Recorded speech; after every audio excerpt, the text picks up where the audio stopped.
So I am so excited to have this conversation right now. We have sort of an all-star lineup here of people who have enormous amounts of influence across the country around the very important topic that we were going to talk about today of economic justice. I love how I was like, economic justice. It wasn't written up there. Great. So I want to start with introducing Ms. Chanelle Lindsey. Chanelle is a double threat at the very least because she is both an attorney and an entrepreneur. Chanelle is almost personally responsible for some of the most interesting language in our 2016 recreational legalization law for cannabis in Massachusetts. She also has a very wonderful decarboxylator company called Ardent. Chanelle, welcome. Thanks, everyone. Hello. She also currently sits, on the Cannabis Advisory Board in Massachusetts, so continues to influence policy for us there. And then we have Ms. Raeven Duckett. Raeven sits on the board of Supernova Women, which is a organization in California that supports women of color in cannabis.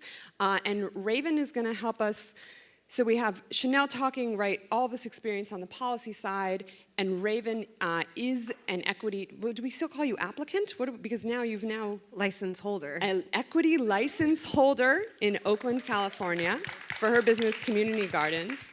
So we have these two wonderful women, and I'm in Los Angeles, so I think LA, Northern California, Massachusetts and the East Coast, and you guys out in the Pacific Northwest, I think we're going to be able to cover a lot of things here. So I want to try and be as helpful as I can, and I think these ladies want to be as helpful as they can to, bringing this into a really helpful and educational conversation for you guys. So I just want to quickly, with a show of hands, can we say, how many people in the room actually work in the cannabis industry?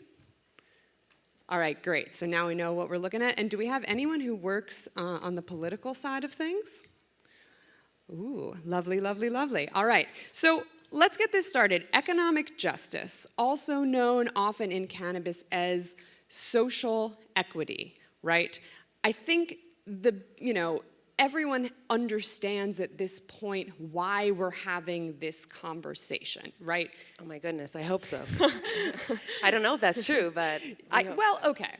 I will say there are certainly, I think in this room we understand why we're having this conversation. Certainly there are states where this conversation is not happening and it needs to be happening. But I think the terms of the conversation need to be defined as we move forward and we say, what are we talking about when we talk about economic justice? Because I imagine if you're in this room right now, you understand the war on drugs and cannabis prohibition has disproportionately affected people of color, black people in particular. We're looking at, laws in certain states that won't allow people who have drug felonies to get involved in the legal cannabis industry, which is disproportionately affecting the people who were arrested and had worse outcomes in prosecutorial blah, blah, blah. And, that ultimately turns into a racially biased law, so that's not great. So what we have is a patchwork of attempts across the country on the state level, on the municipal level, to try and counteract what is rapidly becoming this very white cannabis industry that has this cruel irony behind it where people are still in jail, people are still going to jail, people are still really held back by their criminal records while people who never got involved on the illicit market are sailing through and doing very well, or white people who are involved on the illicit market are more likely to sail through easily. So I want to just start with, what are we talking about when we talk about social equity and economic justice? I think there are three strands of that we've sort of identified. We're going to go over what those strands are, and then we're going to talk about what needs to be done at every level, from the federal level down to the individual level, moving forward. So the first thing we're going to talk about in terms of social equity is the concept of community reinvestment. Chanelle had an enormous influence on bringing community reinvestment into the conversation around cannabis.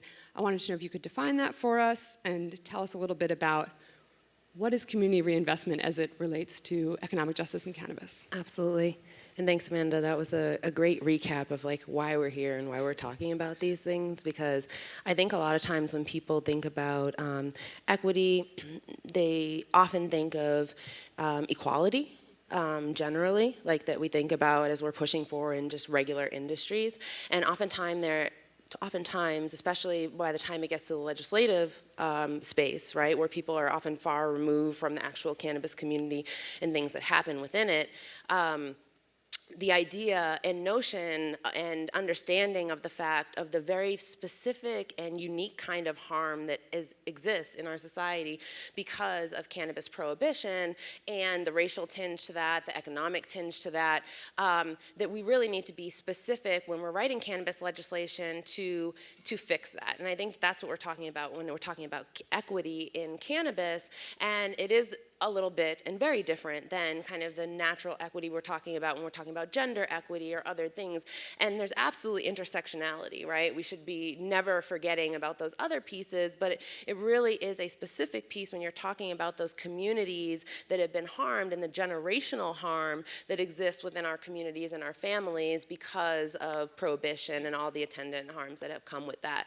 So there's a big push within the equity community and within the advocacy community to make sure that when we're writing cannabis legislation that this industry is not just one that creates jobs within the industry itself, but there's actually money going back or benefits that are going back to these communities that have been harmed by prohibition. And so, for example, in Massachusetts, there is requirements by every dispensary that is looking to get a license, or actually any cannabis business, whether it's retail or production, that within their application, they need to show how they will positively impact communities harmed by prohibition. And that can be done in many different ways, whether it is participating in the community. I mean, in fact, the broad nature of the term is really a challenge for people to start thinking about the different ways that that a cannabis business could impact and positively change communities that have been harmed. And that can be geographical communities. It can also, certain areas that we have seen that have been over-policed. And then it can also be specific communities of people, right, that have prior cannabis convictions or whose family members have prior cannabis conviction. So that's kind of a first look at what community investment means as far as the definition. Yeah, so again, we're saying what are the ways that we can potentially legislate solutions or even attempts at making things better around rectifying the injustices of marijuana prohibition. One of the three main things we might do involves community reinvestment, which really focuses on not necessarily people who are in the cannabis industry, but people who are in the communities that were most affected, largely communities of color, largely more impoverished communities, over-policed communities of that nature. Do you have anything else to say about community reinvestment, Raeven? Yeah, definitely. I feel like in Oakland, we have a really great example of what an equity program looks like today. It's really focused on ownership. And I think we'll get to why that's important as well, but I think community reinvestment is even more important than ownership because it's going to have a lasting effect. Ownership in any industry is kind of shaky, businesses are don't always make it, but community reinvestment is long lasting. And you think about the people that were arrested for marijuana crimes, possessions, families were affected. People had to pick up the slack for that person that was gone, and so it's really important that we invest in education and jobs and housing, things like that. And so I think that needs to be brought to the forefront. And with Supernova Women, that's something that we're really focused on right now. Yeah, absolutely. Community reinvestment. And then I think part of that we would say maybe record clearing and expungement of convictions, which if you're following that conversation in general is moving increasingly toward automation, where an algorithm can go into the system and find which records can be cleared and just make that happen automatically. So I think that's a very important factor, right? So then we talk about ownership. Raeven, do you want to tell us a little bit about priority in licensing and ownership as, I guess, sort of the second of the three main ways we're trying to legislate this? Yeah, definitely. So I'm from the city of Oakland. Oakland had one of the very first equity programs within the United States. And in Oakland, what priority licensing looked like was they said that people from Oakland, from certain parts of Oakland, or had been arrested for a marijuana crime and met a couple of other requirements, were able to get priority licensing in the city of Oakland. And that has turned into a really great program for some businesses like mine. We were actually the first equity team to be licensed in the state of California based on the clear path that the city of Oakland provided us. What has come with that priority licensing is a lot of uncertainty.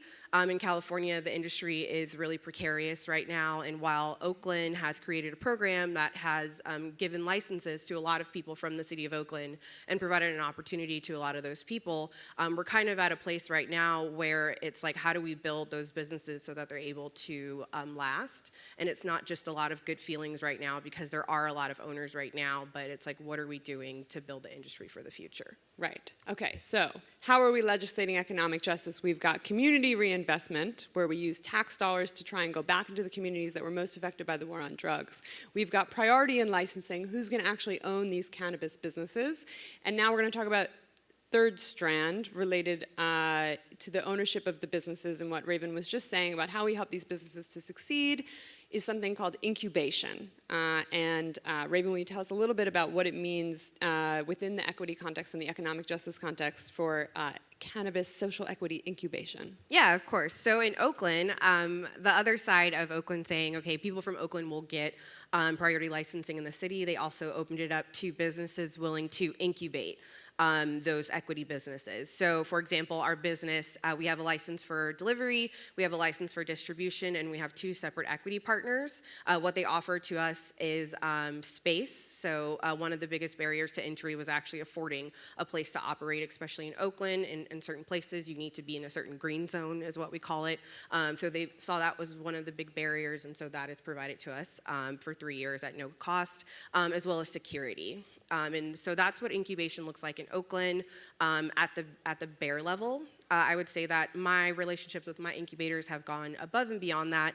You find that people are really invested in the growth of your business and really putting in the time and effort to kind of teach you how to operate in this kind of heavily competitive industry. So the idea behind incubation is a company that has access to capital, can provide a resource like space or security to a company that is designated, social equity qualified in some way, like yours, and sort of help them along. And that's sort of, in exchange, experience some of that licensing priority that was sort of the second strand there. So all right, so we know about the things we're talking about now. We've got community reinvestment, we've got priority in licensing, and we've got incubation. So now I want to talk about what are the solutions and how are they working out in practice? What's actually, creating weird incentive structures in what we just talked about? What's not having, quite the intended effect, right? Because we really want to get down to brass tacks here, because so much of the conversation around social equity is very performative, right? We get a lot of politicians who are like, we're going to stand in front of everybody and we're going to help these poor black people, blah, blah, blah. And it's all kind of like, what? What are you, this is like offensive. It's like not exactly appropriate. And then when they go behind the scenes, they're really just trying to help the rich people who have money, who are, making donations to their political causes. That's how it really works. So anyway, this is certainly what I'm seeing up close in Los Angeles, and it's very disturbing. We had a social equity program announced years ago. It's really not quite been funded by the city. It's causing all these issues. So what I want to do is I want to start at the federal level, and then I want to go to state, to municipalities, to community organizations, to families, and then to individuals and consumers. And I want to sort of say, what could the people and the decision makers at each of these levels be doing? What are the best practices, and what are the things to avoid when we're considering moving forward? Ladies, so let's start with the feds. What should be considered at the federal level as we are moving forward with cannabis in order to properly consider social equity and economic justice? What are the best practices, and what should the feds avoid? So I think first and foremost, one thing that we've learned from all of these different adult use and medical laws is that equity will not happen unless we're very intentional about it. So my biggest fear right now is what federal legislation looks like, and where is the explicit discussion around equity, where is it? right? Because I don't see it in what's currently pending, right? Whatever it is, right? And there's a couple of different things that are pending at the federal level. And so I think that we as members of the cannabis community and as activists need to first make sure that, that it really is explicit. And that's something. Do you mean even in Cory Booker's proposals? Do you think that it's not present enough, or do you think it's just that his proposals are not quite viable?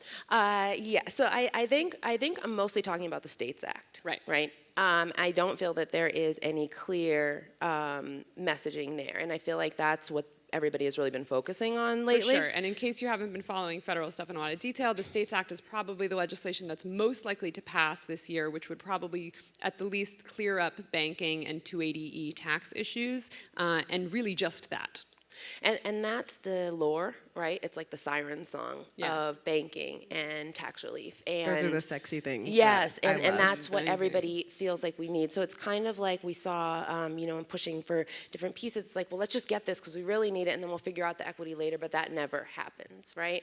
So I think and that's the lessons that we learned when we were in Massachusetts, and we were thinking, how do we do priority licensing? We were looking at California and seeing that, okay, there's some great things about the model of you know, incubation and other things like that, but without being very explicit, where are we going to end? So those are my thoughts on the federal, and I'm kind of teasing into the state. But yeah, Raeven. well, hon, I just want to translate, or from I want to make sure that what I understood what you said. It seems like what you're saying is, you know, the States Act is what people are really pushing for right now as a like, well, we can't really accomplish full legalization. Let's go for this little piece, and then, oh yeah, we'll worry about economic justice. We'll worry about expungement. We'll worry about all those things later. And you're saying, no, let's not do a tiny little piece of this now and let it, you know, go on without any consideration. We need to be considering it all from the start. So go for the Cory Booker Act and forget about the States Act, you know, as though that could happen. But is that essentially what you're saying?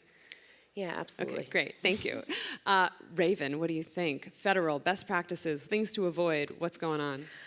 Federal, it's so hard because California, I can't wait till we get to that because that's crazy. But on the federal level, I feel like people like Chanelle, people like myself, people like you are so important because I feel like in the background, there are conversations happening, there are legislations being put together, and I feel like when it happens, the powers that be are gonna grab like the 5 people that they, you know, have heard of and kind of put that, I hope they do, at least. And so I encourage the federal government, and what I'm kind of is lacking in California is to include a diverse group of people, not just Black people, not just, you know, women, like all kind of people, because dealing as an operator in California, as someone dealing under legislation, like operating under legislation that was created by people who don't fully understand the industry has been one of the biggest hurdles that I've been dealing with as an operator. And so I can only imagine what any legislation would look like from a federal body of people who have no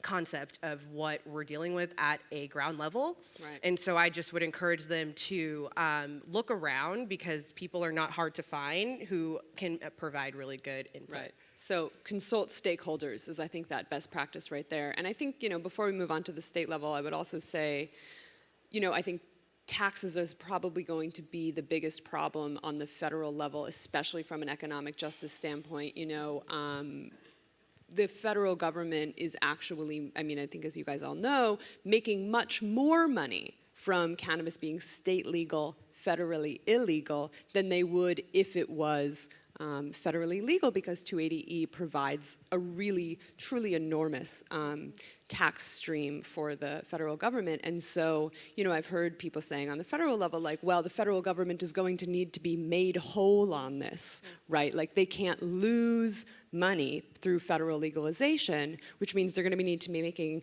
through federal taxes as much as they're making through 280E, if not more. But remember, the higher the taxes, the higher the barrier to entry to the market, and the less incentive that there is for people who are in the illicit market to switch over. So that could certainly cause really huge problems. And then one other thing I just wanted to say about the States Act, because I was just talking to Shalene, who is a cannabis control commissioner in Massachusetts, who worked on the law with Shanel several years ago, recently, about the issue of, if there's banking and if loans are available, would that not make it easier for people of color to start businesses, for people who don't have a lot of access to capital right now to start businesses? Would banking help even a little bit? No, not for what you just mentioned. I mean, look, I don't run a business. I don't know anything. Tell me what's going on. Yeah, I'd say the traditional banking industry hasn't been a big help to communities of No. color or any other industry. Yeah, so all right, yeah, that was a good one. But Sorry, I mean, my for bad. operators, it would be great. As an operator, I'm like all about it. But as a person of color, I'm like, no, I don't think that's All right, I really feel where. you. Okay, all right, state level. Let's get there. What should the state governments who are thinking about equity right now be considering? And I would say, state of California, recently, withdrew their equity grants proposal? Yeah. Something happened in California recently that did not bode well for what we might see in the future. Right. There was a grant program available, $10 million, I believe it was, and there were RFQs out. Cities were the only ones able to apply for this $10 million. From my perspective of what I understood happened, there was a little confusion in LA about how they were allocating their equity budget. A couple of days later, it seemed like the grant proposal was removed and re-examined. Last that I hear, the budget has grown, so I hear that it's gone from $10 million to $15 million, and so that is a good thing, but I'm still not really clear on if cities will still be able to apply for it or if individuals will be able to apply for it. I think California is in a very interesting space right now. There are quite a few cities that have equity programs functional or semi-functional, like Los Angeles, there's Sacramento, there's San Francisco, and so I think that the state of California, it seems like it's going to rely on the cities to put forth those equity programs, and that the state really just wants to put budget towards it, which I would like to challenge. And I would definitely like the state to take more value and take more stake into the equity businesses that they are looking to create. Yeah. Especially in California, being the largest regulated market in the United States, it makes sense that they would want to position these businesses correctly as they're competing in this huge market. Yeah, so what should states be doing? Raeven says, states, don't just give it all up to the municipalities. Please take some responsibility for what's going on. Chanelle, what do you think? What should states be doing? Well, first of all, that is definitely the mantra of Massachusetts right now. Municipalities are causing us a lot of problems. As much as we tried to learn from California and Colorado when we were writing our new legislation, it's an ever-evolving process. So just like there were kind of missteps that we learned from and tried to fix in our law, I mean, it's like the devil's in the details and really the devil's in implementation, right? When you look at Massachusetts, we have the most progressive equity law on the books, but like how is that actually working out? It's not really working out. So like California, what we did was we created priority licensing, but we didn't tie it to a general applicant. We just made our own priority track. But unfortunately, when you look at the East Coast, as cannabis moved to the East Coast, obviously the legislation got tighter and tighter and tighter around medical, right? And so all along the East Coast, what you have is these medical marijuana programs that only allowed very, very, very well capitalized businesses. Like in Massachusetts, you had to have $500,000 liquid cash in the bank to even apply, and it was $30,000 non-refundable application fee. And so what happens when you try to create a adult use system, so we tried to dismantle that in the adult use system and have priority licensing, but guess what? All the dispensaries got priority too. And so you really have to look what we say when we're going and we're talking in like New Jersey and New York and giving them suggestions on equity is really have to look at how it interplays with the other laws that you have, right? And so it doesn't work to make a priority licensing track for so our economic empowerment was like 6 different criteria. So if you were employing over 75% of people from communities that have been harmed, or more than 50% of people with a drug quarry or cannabis quarry, or there are a couple of other criteria there. And these obviously are businesses that are equity focused, but then also community investment reinvestment focused as well, but they can't get a license because the local municipalities are being wooed by these huge companies that already have a place in the community, right? And so that's what states really need to focus on, and we've actually our nonprofit in Massachusetts, Equitable Opportunities Now. It's a nonprofit that Shalene and I and other community members started when we were pushing for equity. And we've been working with Northeastern Law School and have a great report if anybody's interested in seeing it. But it's about the constitutionality of equity programs.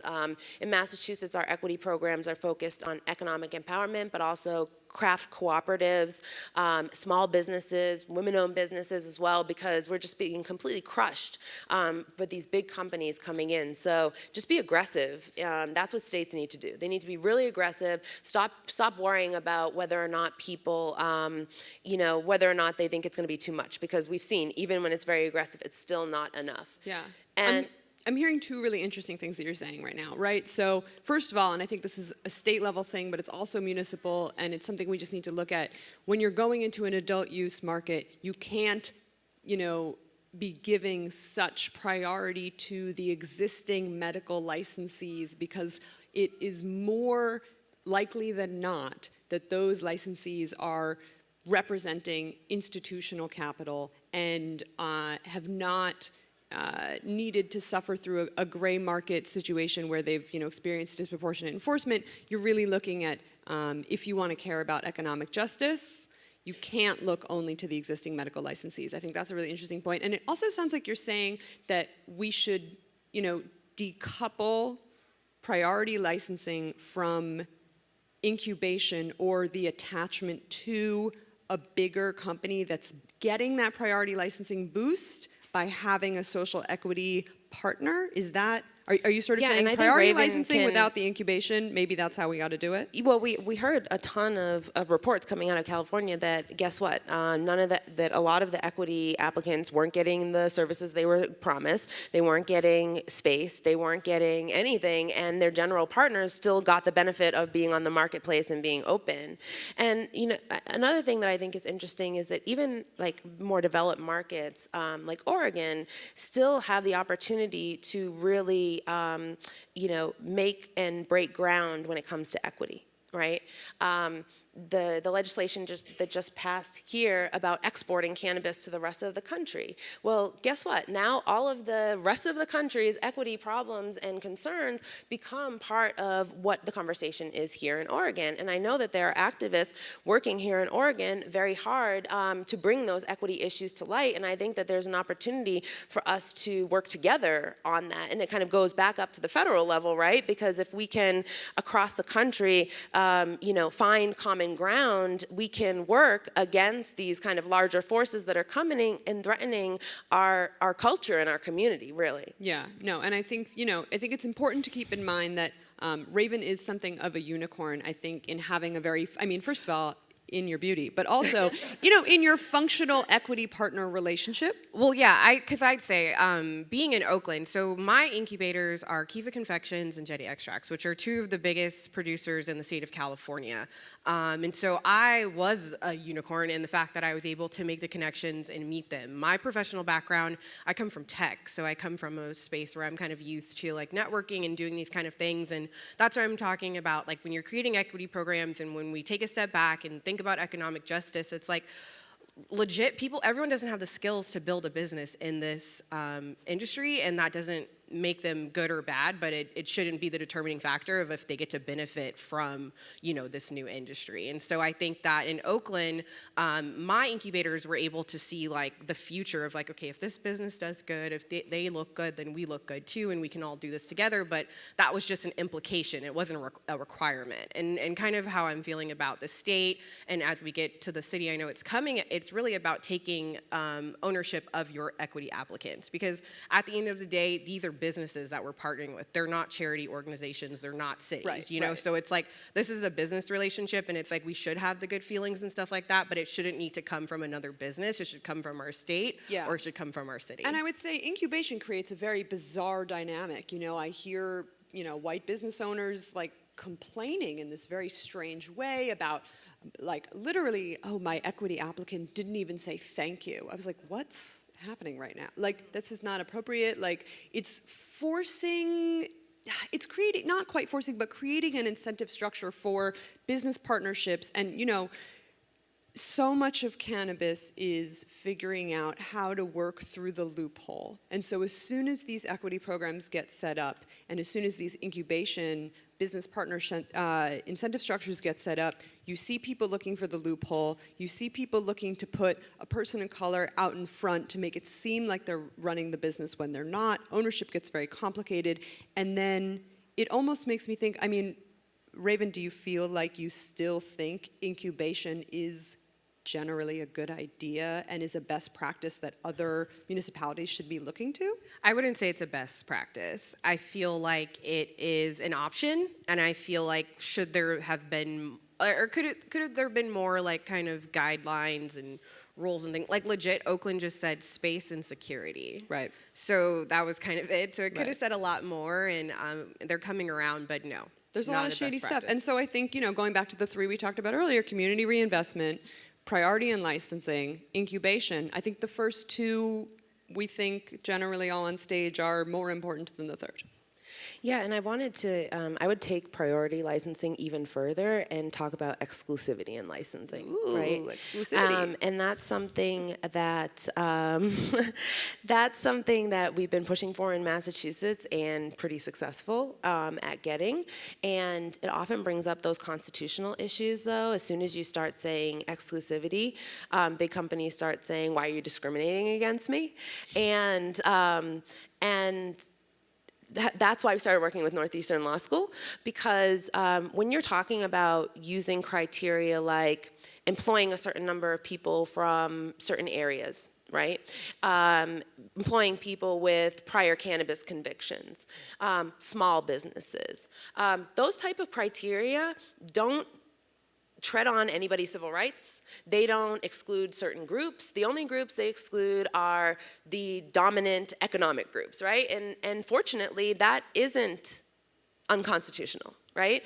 And there is a lot of data within the cannabis community, right? The whole history that we've been talking about that gives a municipality or a state that basis that they need to say, well, hey, we want to give exclusive licenses to small businesses, to craft co-ops and that kind of thing. And that's what we've done in Massachusetts. And so that's always, like, that's my number one to go to, because in my mind, that's the only way to actually create ownership and wealth and successful, sustainable businesses, if you actually have a pathway where they are not going to be crushed out or, or improperly influenced. And so, and there's no way to kind of put a front person out. And I think you can accomplish all of those goals in that one felt swoop. Right, and what Chanelle is a little bit nodding at here is the complicated legalities, right, in putting these programs together. You can't just say, we're going to have a quota where 40% of the licensees need to be black. Like, you literally cannot do that. So it becomes much more complicated when you're trying to write these things into laws.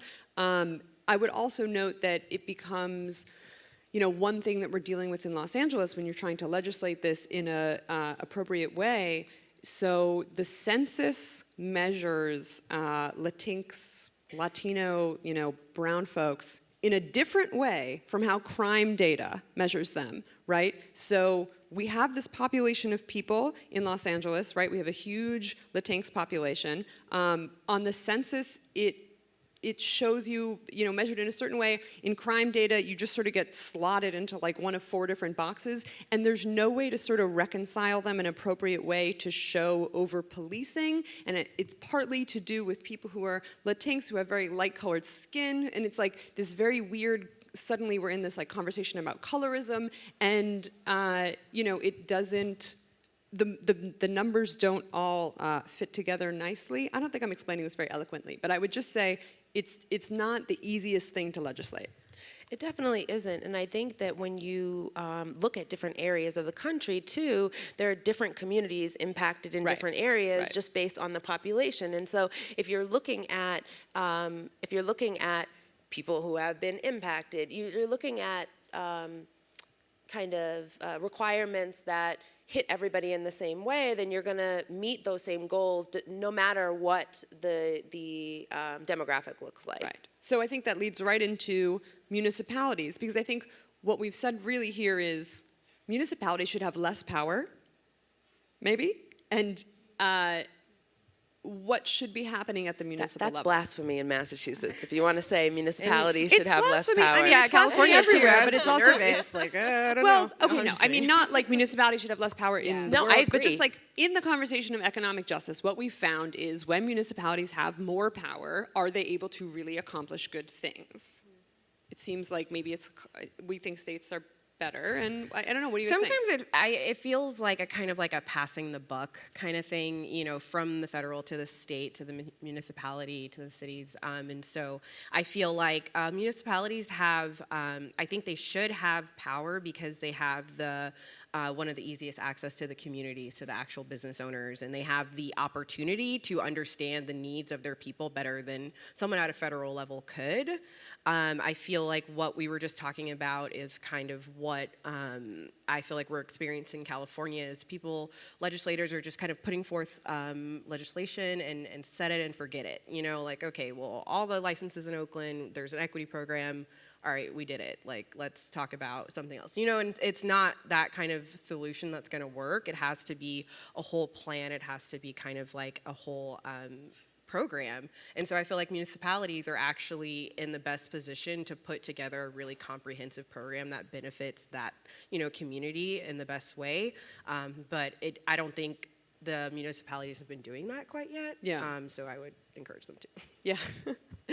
Yeah, so municipalities, it's interesting mix, right? Because it's like all the local people, and they have 20,000 different things to legislate and think about. And so while cannabis is like what we live and breathe, it's one of many different things, and a lot of people are uneducated about it. And in Massachusetts, I think what we found the most is that there's just not enough knowledge at the local level. And so there's the state level, but by the time it kind of like, it's like playing telephone, right? It's like a completely different message by the time it gets to the municipal level. So what we've been pushing the Cannabis Control Commission to do is issue guidance, right? Because even though the state level can't necessarily control a municipality, they have great weight when they say different things. So we've been going to the commission and asking them to put out equity guidance, which they did. So it was a couple pages that people, you know, at the municipality, they just need to be empowered. And if you give them the information, they can go there and then take it further and create their own programs. But it is a challenge. Yeah, no, and I think, look, we're talking about municipalities, cities and counties, great power, great responsibility. Coming at this from a journalist's point of view, you know, my sense is especially outside of the major media markets, you know, the more local the government, the less oversight there is, the less likely that there's still a local newspaper paying attention to what's going on, the less likely that, you know, there's people saying, hey, this is really unfair, what's this crazy law that you're trying to pass through, and a lot of corrupt stuff happens. I mean, there are so many municipalities in California, and a lot of them have a lot of weird backdoor deals going on around cannabis because there's a lot of money there. And so I think it's, you know, not to try and throw too much shade at municipalities, but I think it sounds like, you know, no one here is really a fan. I mean, and also I would say, look, I'm in Los Angeles. That's a huge major media market, and they got the headlines for we did this big equity program, and then they're kind of not funding it appropriately, and so it's barely happening, and it's very problematic. I feel like you're touching on something that I feel is what's equity right now. It's a lot of headlines, it's a lot of good feels, it's a lot of like, oh, we have a budget, oh, we have all these applicants, but it's like, where are the results? Right. And I think what I fear might happen is that the results are going to get pushed under the rug because they're not going to be that good, the way things are kind of looking right now. So I think that it's important that we like keep this conversation to the forefront because it's a lot of good feels right now. It's a lot of like, hey, we got okay, and equity. so really that moves us into our next question, which is how can we hold you know, people's feet to the fire and make sure that this isn't just feel-good headlines. So I think I want to talk about communities, I want to talk about families, I want to talk about consumers. I think, you know, let's address any of those three: community organizations, churches, events like this one, industry groups. You know, what should they be doing? What should parents be telling their children on a family level? What should consumers be saying when they go into a dispensary? You know, how can we start making a difference on that level? I don't like to say it all comes back to the legislation, but in Massachusetts, it's like every single time that people haven't wanted to consider this, we just point to the law and say it's there and it's required. So I think that there's still a lot that people can do on that local and the state level to push for legislation that makes these things a requirement, so that, like in Massachusetts, we have a bunch of dispensaries that are doing incubator programs and all of these other things, and it's like, and again, a lot of times they want that praise for it, but we know the reason they're doing it, it's in the law. You know, and then also just obviously the normalization of cannabis is a huge issue and concern, and honestly, I'm terrified of like what's happening in Georgia right now, and what that means. Their new restrictive law, and that's going, it seems like these dispensaries are going right into the hands of folks that will lead to the same kind of problems that we've had, and then what's going to happen down in the southern part of the country. So I think we need to start having like a laser focus on what's happening in the South, because though the problems that we've talked about are like exacerbated like tenfold when it comes to that generational harm there. And so I think we need to support the groups that are doing work down in the southern part of the state as we continue in the rest of the country to kind of, again, find those common grounds and work together. Right, and you think coming from maybe a legal market like this, can you get involved in a conversation in Atlanta? Can you get involved in a conversation in Detroit? Yeah, I mean, I think that that's the biggest thing that people underestimate, like how powerful their voice is. When you come from a regulated market, when you have experience with laws in cannabis, generally, you are almost immediately an expert in another state where that these conversations are just starting to happen. And there are not a lot of people at the table having these conversations.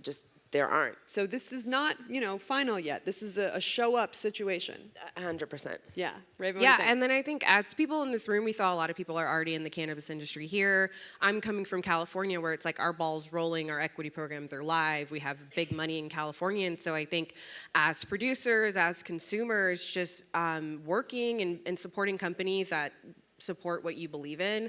I think it's not really that hard to find companies that you can vibe with, that you understand. And I feel like if you're a cultivator, giving your plants to companies that you see, believe in. If you're a consumer, going to dispensaries and asking questions like, what companies of color do you carry in your store? What women-owned brands do you have? Whatever group it is that you identify with, I think we're at a really great part in the industry where you can really use your dollars, use your product, use your political power to really empower those teams that you believe in.